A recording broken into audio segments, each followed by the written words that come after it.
Welcome back, everybody, to the Hometown Musician Spotlight.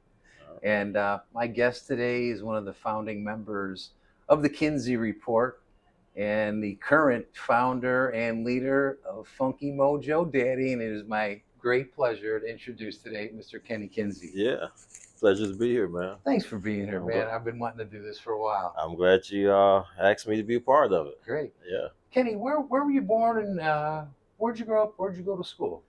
was born in Gary, Indiana. Uh, Went to school in Gary.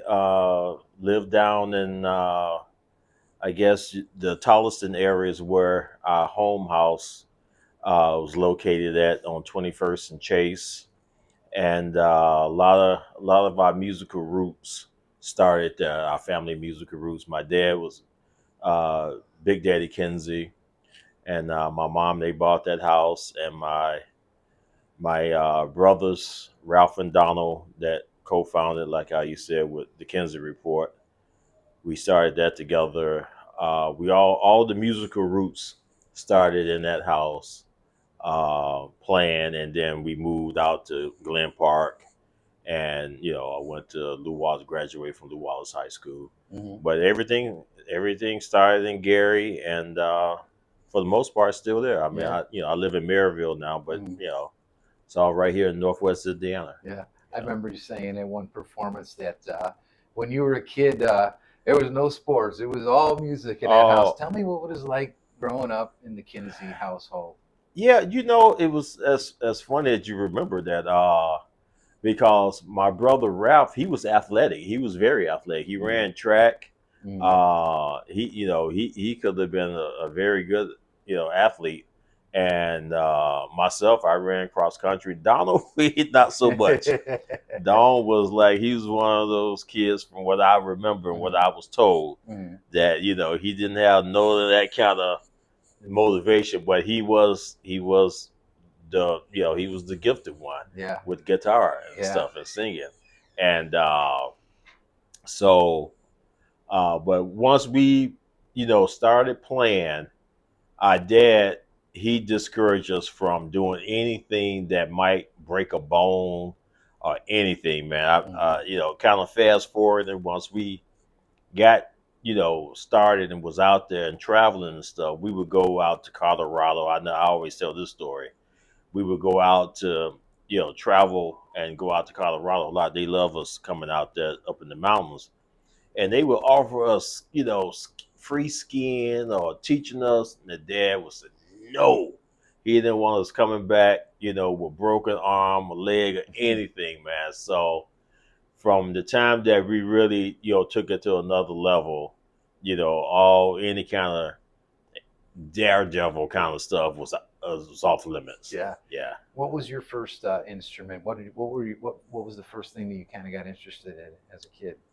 Uh, well, that's another story too. I got stories, but in elementary school, my mom, I guess, wanted me to play piano, and at that time, Ralph's girlfriend, or maybe I don't know if they was married at that time, but her grandmother was a piano teacher, and so I started taking lessons, piano lessons from her.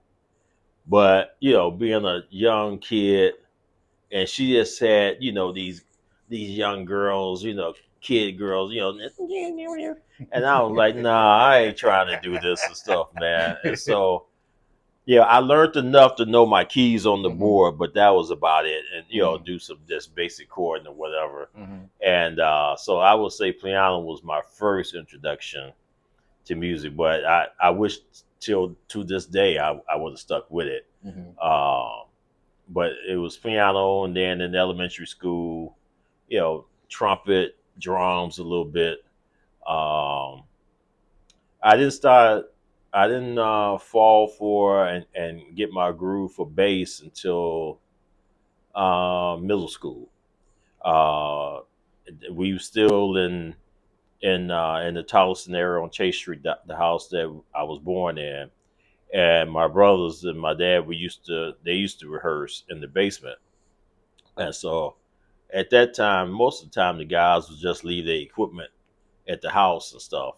And when I get home from school, I would go in the basement and just pick up stuff.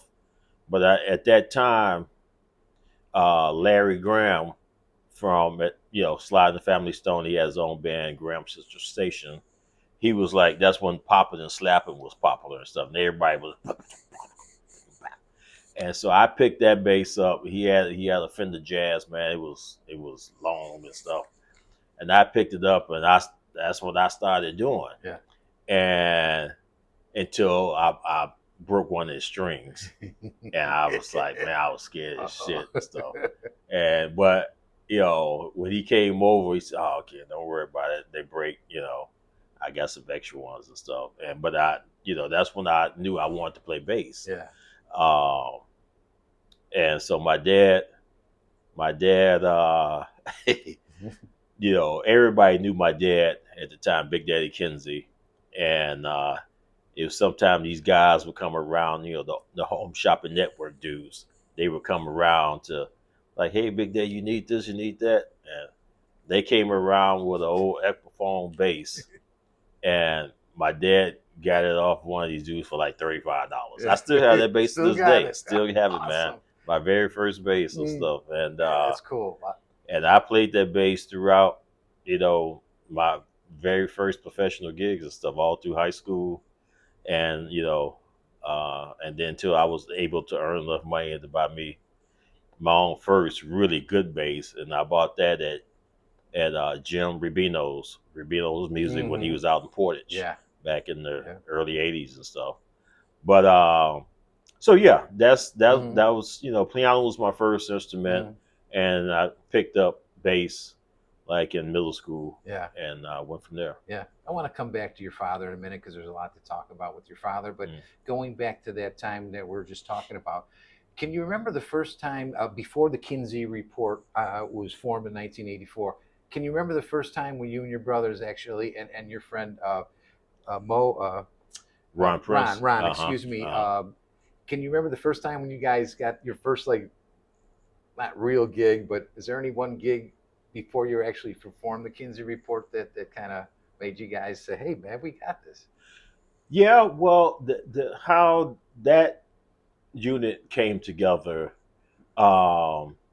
was in the late '70s. My brothers, they had a band called the Chosen Ones, and they had came together at home, but they had some people that had some interest in the band, and they moved out to San Francisco. They moved out to the Bay Area, and they moved into a house and just wood shedded, created, wrote. And Ron, there was a couple guys from Chicago that had did some recording with my brothers at the time. And my Donald and Ralph, they chose a bass player by the name of Joe Thomas and of course Ron Prince to be a part of this Chosen Ones band.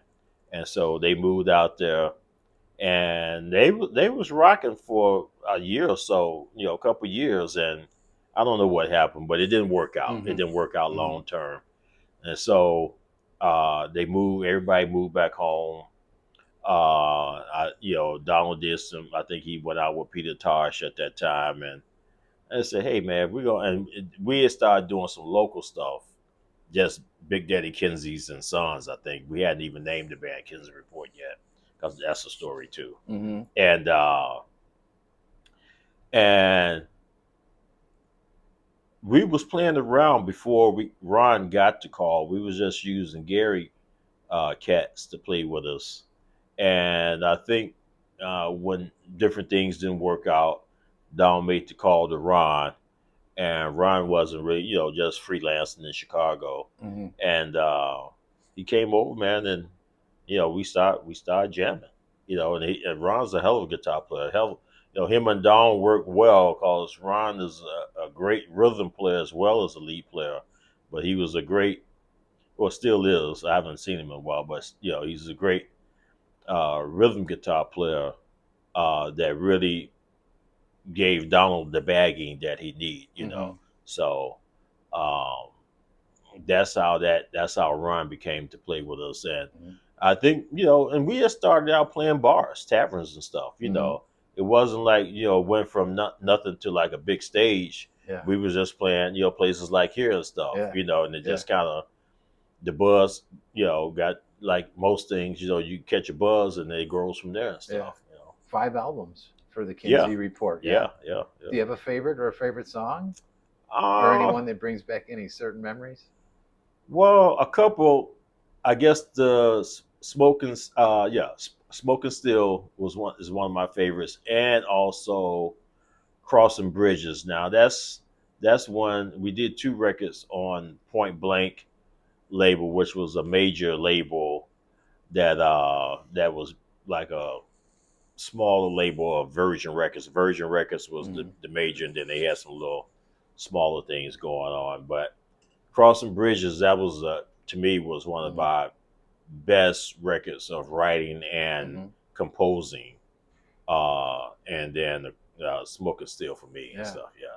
Getting back to your dad, didn't your dad actually collaborate with you on some of those, a different instrument or something, possibly? Oh yeah, Dad. Yeah. Yeah, Dad was a part of everything that we did from day one. Hmm. Uh, uh, and at the time that things started moving for us, it was Dad that really Big Daddy Kinsey and the Kinsey Report, the Bad Situation album. My brother Donald produced and at that time wrote that was like 83, 84, I think. Did those tunes, and they came out on Rooster Blues, Jim O'Neill's label, and that's what really got us out there, Hmm. kind of put us on the map. Hmm. Um, and then we did this. Bruce Iglar from Alligator Records saw us, heard us around playing around Chicago, came and saw us and said, "Hey, I like, I'm doing this. I'm gonna do this compilation album called New Blue Bloods, which was made up of I think 8 or 10 different artists out of Chicago that he thought was like the new cutting edge up and coming thing." And he asked Kinsey Report to be one of the acts on that. And we recorded "Give Me a Corner of the Blanket" on that, and that single like took off. That was one of the songs on that New Blue Bloods compilation that took off, Hmm. and to the point to where it was so strong. He asked, "Did we Hmm. want to do a full-fledged contract?" And so we said, "Yeah," you know. So we did. We went in and cut "Edge of the City," and then that blew up, and then we came back and did their record, "Can't Let Go." Uh, that was doing well. Kids Report came back and did "Midnight Drive." That really took off. Dad came back and did what did he do? He did another uh CD. I think it was "I Am the Blues." So for 10 years there, man, we was spitting out records. You know, Kinsey Report and Big Daddy almost every year. Hmm. So we Yeah. was the writing and the composition, man. The music was just flowing Hmm. out of us at Yeah. that time and stuff. And luckily we had an outlet for it to be released and stuff. Hmm. With the different labels and stuff, Yeah. and capture that. So I would say between 85 and 95, man, those was our peak years of writing and Hmm. composing and just being on top of our game. Yeah. Yeah, yeah, Well, I never got to see Donald play, but it's been in print that he was almost like Jimmy, the way he could mix the blues yeah, and the rock. yeah, Any certain thing you'd like to say about Donald yeah. Oh man, and it's his playing? yeah, it's well, I lost my brothers, and last year, early last year, both of them like within 1 month of yeah, each like other. 6 weeks apart. Yes. And you know, Donald came down with the COPD, and we kind of suspected that it was going to be, you know, his health was deteriorating. I wouldn't, you know, that COPD, you can't breathe, man. You can't do nothing. You know, you can't get oxygen. It's just a bad situation. And but Ralph, that came, man. You know, Ralph, we was moving around, we was playing, and then all of a sudden he just got sick. Yeah. And you know, it was tough, man. It was some days that Ralph was in the hospital in Chicago. I would go visit him in the morning, and Donald was in the hospital over here. I would come back, leave there, and come out here and go visit him. You know, it was I was keeping a good face, but it was tough. Yeah. It was tough. But you know, I look back on it. Uh, both my brothers had, you know, was very gifted, man. And you know, Donald, he was gifted and blessed to have played with some of the greats. I mean, starting out with Albert King, right out of high school, back this early '70s and stuff. You know, I mean, he was Albert King's rhythm guitar player, and Albert threw a lot of shine to him. You know, he played on a couple Albert King's records and stuff, and they did, you know, they did an early rock and roll record uh, in around '74 called White Lightning, and you know that was, you know, hard rocking and stuff, and it was on Island Records, and that's how he met Marley, because they was in the same office building, just kind of crossed paths walking down the hall, and got introduced, and you know, some kind of way a year later said, hey, you know, we need a guitar player. Mm-hmm. You know, reggae was beginning to, you know, it hadn't taken off, but it was beginning, and they wanted to spice it up a little bit other than just chank chank. You know, they wanted to put some lead on it and stuff, Yeah. and they thought about Donald, man. He went down there and spiced it up. Yeah. You know, Yeah. spiced it up, and that started the whole reggae thing, and he did that with him. And uh, you know, then got, as a result of that, got connected with Peter Tosh and did several records with Peter and toured with Peter, and well,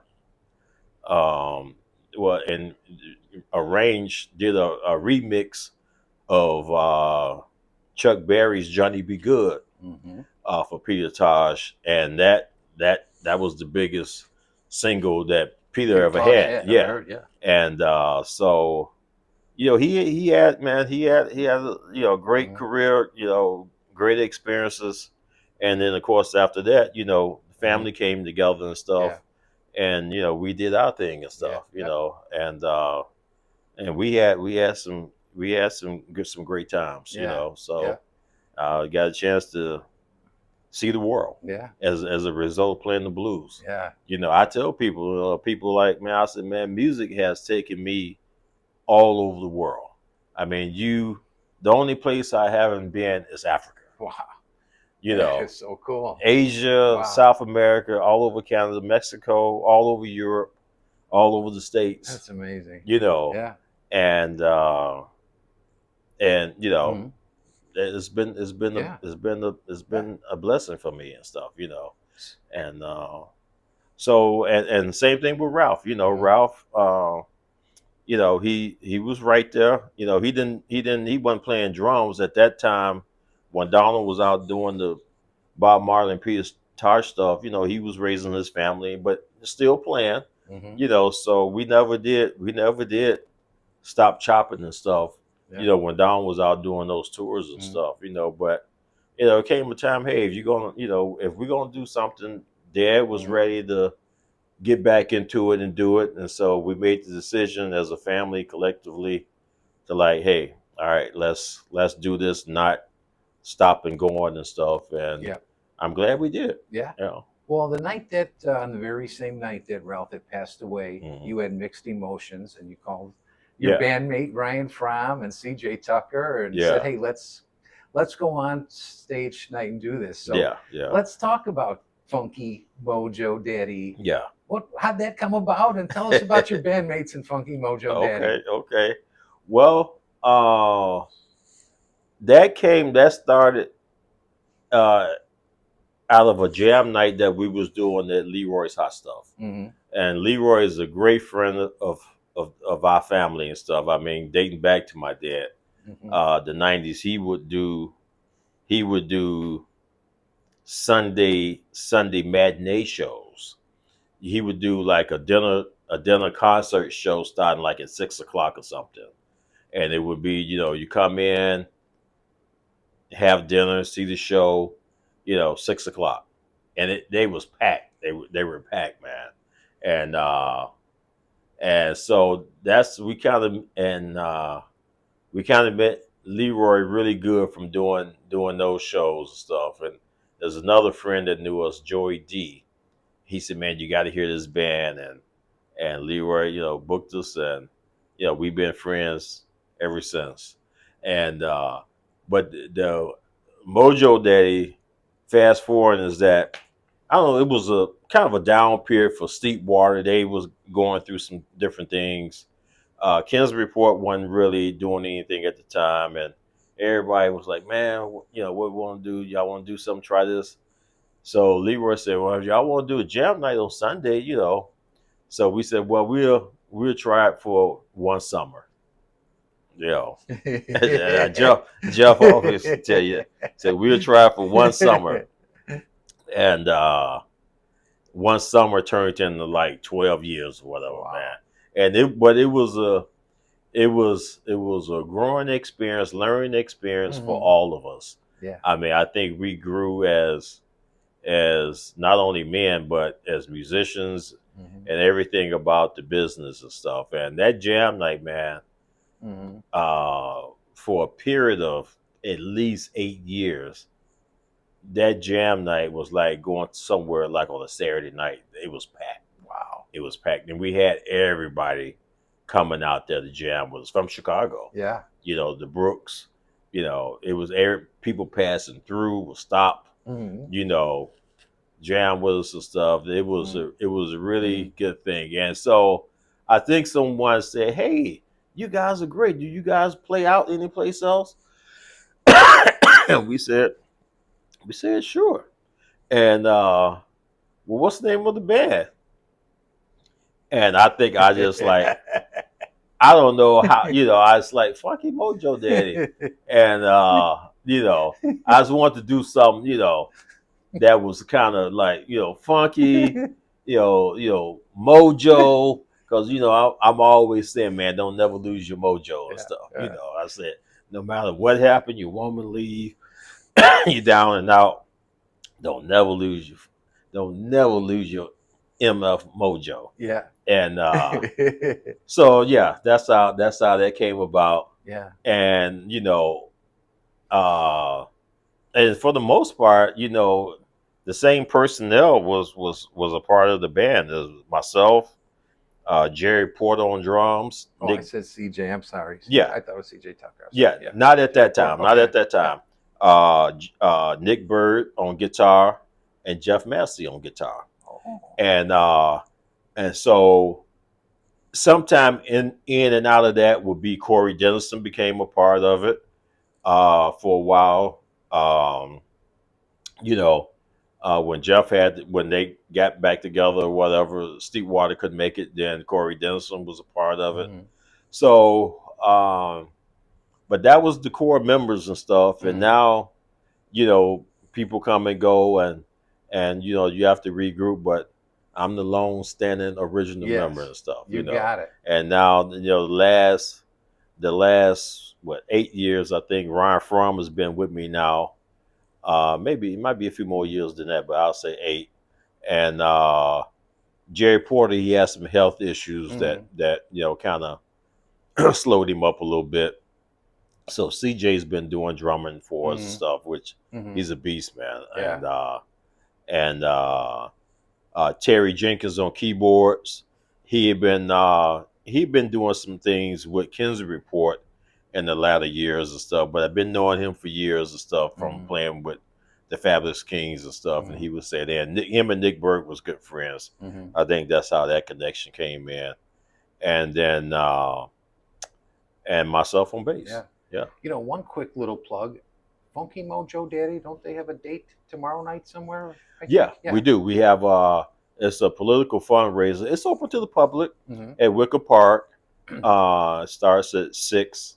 And so yeah, we're gonna be doing that. And got some other things. You can go to our Instagram site, Funky Mojo Daddy Instagram, and you can see what we're doing, and you can click on bands in town, or you can just go to bands in town and see our dates as well. So, and do that, everybody. Yeah, bands in town. You can see our dates. I have my personal website, Kinsey.Com, so you can see everything that I do, whether it's with just me and Ryan doing some solo things, or me doing some stuff with Jerry Hunt, Corey Denniston, as well as Funky Mojo Daddy. Yeah. So last question. Yeah. What do you see in the future for Kenny Kinsey? Or if I could rephrase the question, is there another rung to the ladder that you still want to reach in this business somehow? It sounds like you've done everything you could ever imagine in your life. No, you know what? You got to keep going. You got to keep going. I really want to do. The goal now is to do a studio Mojo record. And so I think we're getting close to at least wanting to drop an EP. And because we, me and Ryan, we writing, doing writing now and stuff. And so I want to do that. And my traveling days is not over. Traveling is, it's not like it used to be back in the Kinsey Report days and stuff. We used to could leave Chicago. Say if we had a West Coast run we want to do, we can leave Chicago and hit some places in Iowa, hit some places in Nebraska, spend some places in you can work your way out to the San Francisco, go all the way down the coast, come back, the southern route, come back up, That's a hell of a trip, right there. That's a hell of, but that's what we used to do every year. Yeah, wow. Every year, and you had the stops to do it. Yeah. You could do it and come back home with some money. You know what I'm saying? You can't do that now. No. You can't do it now. You just the stops aren't there, and I for right now I tell. We have a booking agent that we work with sometime, but I tell everybody, for the most part, we work the Great Lakes. I said we do maybe Minnesota, but definitely Wisconsin, Illinois, Iowa, Indiana, Michigan, Ohio. I'm cool with that. We can do pretty good with that, and not having to like go out and spend off nights somewhere and stuff. You can make money. There's enough festivals in those 6 or 7 states I just mentioned to where you can go out, make an impact, and be back home. Come back home on Sunday or Monday, and you're okay and stuff. Now, if things pop up farther than that, we check it out. We check it out, and we have flown out to California for a Mojo Daddy date and stuff, but the budget was there to do that, so I'm open, but also I'm a little older. Like, I'm not trying to start over and be jumping up in the van. And, I had some opportunities to play with people, man, but I'm not trying to wake up and I can't move my arm. I'm like setting up, loading your own gear and stuff. I just posted yesterday where I went from carrying a big old rack with all my stuff that sounds good. I'm not going to get rid of it, to something just like that where I can just pick up what, I'm downsizing, in other words. So, but my desire to keep playing is there, and I think I pray that it always stays there. Hmm. You know, We do too. and I got you got a group of guys that love playing together and understands the music, and we allow each other to do other things, and but respect what we do together and Yes. stuff. And so I try to keep it to where everybody is happy, not just playing to be playing, but playing where it can be, you can, impactful and make like the money, and you know things of that nature. So, and Mhm. everybody seems to be good, and I really want to take advantage of this lineup and do some things and stuff. And that spirit makes a difference. When you got guys, in the band that's always, contentious or whatever and stuff, is you get to the point to where you don't want to do anything. Yeah. And so, with me going through what I just went through, which a part of me was like, I knew I was like, I was kind of almost losing my mojo, to be honest with you, Paul. I mean, Hmm. after losing both, I'm like, man, what you Hmm. gonna do? You can't. You got to keep on playing. And but my drive had kind of like, I could feel it if I didn't get up and force myself to, like, I got a home studio. If I didn't force myself to get up and turn the button on and stuff, I probably wouldn't turn it on. But I knew that I had to, like, wake up, and get back in the basement where it all started, and start just just doing something until I had something, and so that's where it's at, man. Yeah. Yeah, What a great yeah, story. yeah, Man, I'm so glad we sat down, my brother. yeah, Yeah. yeah. Well, listen, we have had a wonderful time sitting here with Mr. Kenny Kinsey. And I guess that's going to wrap it up for this edition of the Hometown Musician Spotlight. But until next time, peace, everybody. Yeah, right on.